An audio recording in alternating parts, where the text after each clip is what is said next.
श्री सद्गुरुनाथ महाराज की जय।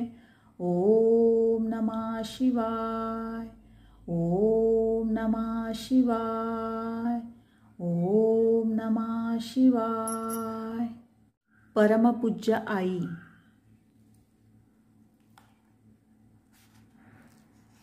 परमपूज्य गुरुदेवता श्री कलावती माता की जय। त्यावर मी तेथील धर्मशाळेत 3 महिने बिराड करून राहिले। रोज पहाटे 5 ते 6 आणि रात्री 9 ते 10 आई आपल्या खोलीत भजन म्हणत असत। माझी खोली अगदी शेजारी असल्याने मला अक्षरानअक्षर स्पष्ट भजन ऐकू येई। भजन ऐकता ऐकता इतकी तल्लीनता येई की सर्वस्वाचा विसर पडे। एके दिवशी माझ्या मनात अशी शंका आली, ती म्हणजे भजन म्हणताना आईंच्या समोर महाराजांची तस्वीर असते। काना तुझी मुरली मनोहर रे या गाण्यात सिद्धारूढ गुरुकृपे प्रगटुनी ठेवला शिरी करू रे असे 4थ्या कडव्यात म्हटले आहे। यावरून कृष्णच स्वामींच्या रूपाने आला आणि मस्तकावर मस्तक ठेविला असा त्याचा भाव दिसून येतो।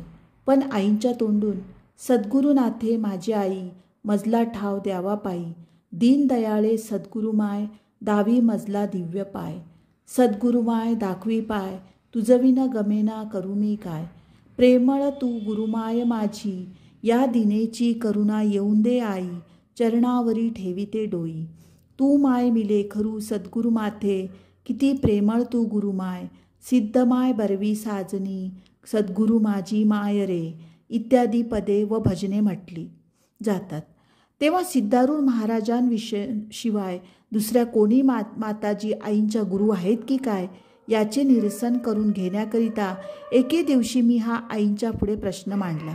तेव्हा आई म्हणाल्या, सद्गुरू म्हणजे आपली खरी माऊली, जन्म दिलेली माता मूल पोटात असताना 9 महिने 9 दिवस कधी होतील आणि केव्हा पोट हलके होईल म्हणून वाट पाहते। 4 दिवस अधिक गेले तर कधी बाळंतीण होणार म्हणून डॉक्टरांना विचारते।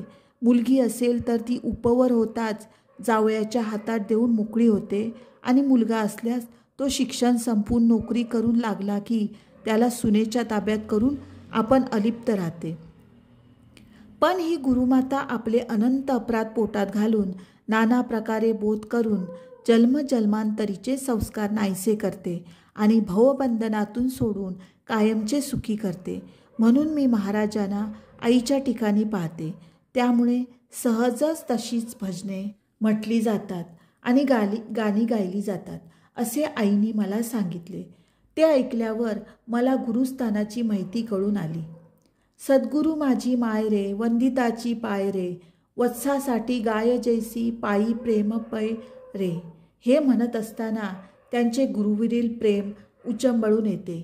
या गाण्याचा शेवटच्या कडव्यात जान तू गुरु महिमान रे, न लगे साधन आन रे, आनंदाची खान सिद्धारूढ रुक्मिणी प्राण रे असे म्हटले आहे। यावरून गुरूंच्या ठिकाणी असलेल्या आईंच्या आत्यंतिक प्रेमाची मला कल्पना आली। एकदा माझा उतरलेला चेहरा पाहून, नको प्राण्या राहू सदा तू कष्टी, आनंद भोगाया सारी ही सृष्टी हे पद म्हणून मनुष्य दुःख भोगण्यासाठी या जगात आला नसून अखंड आनंदाचा भोग घेणे यासाठी मनुष्याचा जन्म आहे। म्हणून ती कला गुरुपासून हस्तगत करण्याबद्दल अत्यंत सोप्या व सुगम पद्धतीने आईनी मला बोध केला। यावरून आमच्या उद्धाराची आईंची तळमळ किती आहे हे पण दिसून आले। त्या क्षणापासून अशा पतित पावना व प्रेमळ आईंच्या सहवासाची माझ्या मनाला दिवसेंदिवस अधिकाधिक ओढ लागत गेली। पुढे पुढे त्यांना सोडून क्षणभरही राहणे नको असे मला वाटू लागले।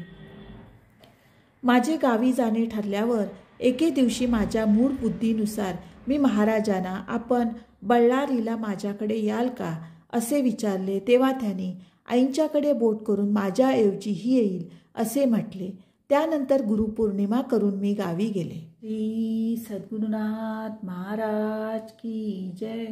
ओम नमः शिवाय, ओम नमः शिवाय, ओम नमः शिवाय।